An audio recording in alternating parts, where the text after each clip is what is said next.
thing that has never really made a whole lot of sense to me. Like, the entire population of Radiator Springs is 12, so how does anyone stay in business at all?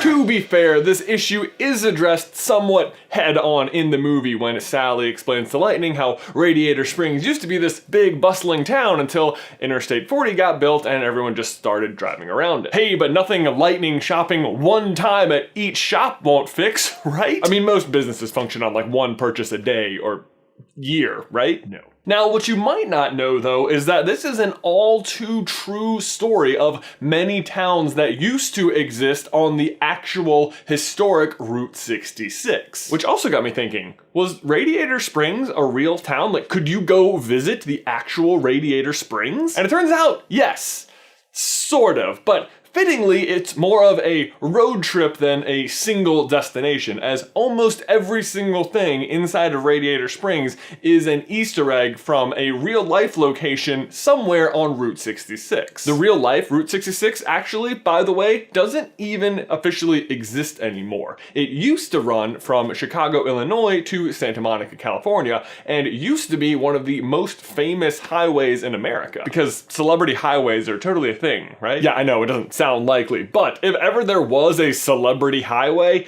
this was it. I mean, it has songs written about it, it had its own TV show, and now a Pixar movie, although the Pixar movie didn't come out until after the highway officially stopped existing in 1985, so whoops. And I'm sorry I keep saying stopped existing. What I actually mean is that it just stopped being maintained by the US government. You can still drive large portions of Route 66. It is actually now called Historic Route 66. And it is where you will find like all of the Easter eggs from Radiator Springs. And actually, let's start there with the name, Radiator Springs. Now, as you might have guessed, there's not an actual town called Radiator Springs, but its location, as seen on a map in the movie, and the name are both derived from the real life town of Peach Springs. Peach Springs? Huh. Ben, do we have a brother there? The RS you see in the back of the town under the giant stone radiator cap obviously stands for Radiator Springs.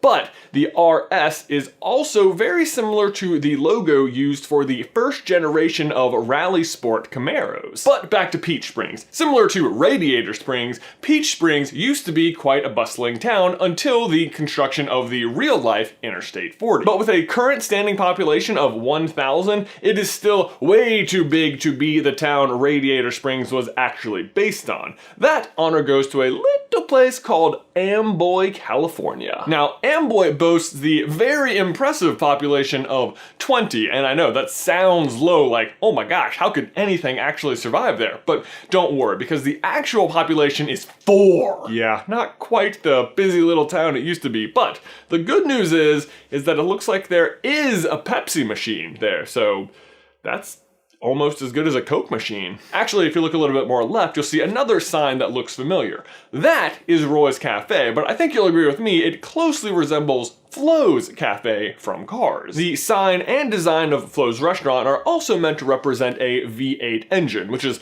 less of a Route 66 Easter egg and more just a Cars thing, but still pretty cool. Flo herself, though, is based on a real-life cafe owner, Fran Hauser, who owns the Midpoint Cafe, which fittingly marks the halfway point along Route 66. Sally is also based on a Route 66 cafe owner, Dawn Welsh, who owns the Rock Cafe. Fun fact, Dawn was also named Oklahoma's Woman of the Year in 2009, so congratulations, Dawn! 8 years later, and speaking of Sally, her motel, the Cozy Cone, was pretty obviously influenced by the Wigwam motels in Arizona. Side note, Wigwam motel is a bit of a misnomer as the buildings are meant to resemble teepees, which they do. The owners just didn't realize there was a difference, so. Actually, I would have really loved it if Cars had carried over that mistake into the movie and instead of calling it the Cozy Cone, like called it the Cozy Barrel or something like that. But alas, the name itself is actually inspired by a different Route 66 stop, the Cozy Dog Drive-In. Located in Springfield, Illinois, the Cozy Dog Drive-In claims to be the birthplace of the corn dog, and they now accept credit cards. So they are moving up in the world. The Wigwam motels aren't the only inn getting referenced, though. Ramon's Body Shop is almost a brick-for-brick recreation of the U-Drop Inn from Shamrock, Texas. The U-Drop Inn is noted for its Art Deco style and itself was inspired by, and I'm not kidding here, a nail in the soil. Also, it was never actually an inn, like somewhere you could sleep. It was more of a gas station slash cafe, which is kind of a bummer because the name is really clever. But it's not just the buildings in town, even the landscaping surrounding Radiator Springs was subject to some of the Easter eggs from Route 66. For example, when we get to see where Radiator Springs is on a map during the movie, we see it's next to a place called Ornament Valley, as in hood ornaments, which you get a pretty good view of when Sally takes lightning to the overlook. Ornament Valley is a reference to Monument Valley, and said monuments are a large collection of plateaued sandstone butts. Butts? Buttes? Hold on. Okay, so B-U-T-T is butt. B-U-T-T-E is butte. Turns out it's a liquid U. And it gets better. The famous example of a liquid U is that the word S-T-U-P-I-D is actually pronounced stupid, but people ironically mispronounce it as stupid, which personally I think by definition the word stupid should be mispronounced, right? What was I talking about? Right, butts. Buttes. Actually, butt might be more accurate because the next thing is tail fins. While watching Cars, you may have noticed the back end of a bunch of Cadillacs sticking out of the horizon. And what's so cool about this inclusion is that it's actually based off of a very unusual art piece known as the Cadillac Ranch, which, you guessed it, features a bunch of half-buried, weirdly painted Cadillacs with their tail fins just sticking up in the air. Funding for this unusual project came from an eccentric millionaire named, wait for it, Stanley. And there you go, that's every Easter egg I could find. I'm sure there are plenty more scattered about though that I am excited to look for because I actually had a blast researching this video and have added it to my bucket list to now drive down Route 66 at some point. Although that's gonna come after my Yellowstone Good Dinosaur trip because man, that place seems awesome. But Ben, my question for you and everyone else is going to be car themed. So what was your first car? Or if you've never owned a car, what is the best road trip you've ever been on? Let me know in the towel section down below. My first car was an 87 Jeep Cherokee, black with gold trim. Missing an E on the front, so my family still today calls it the Jep.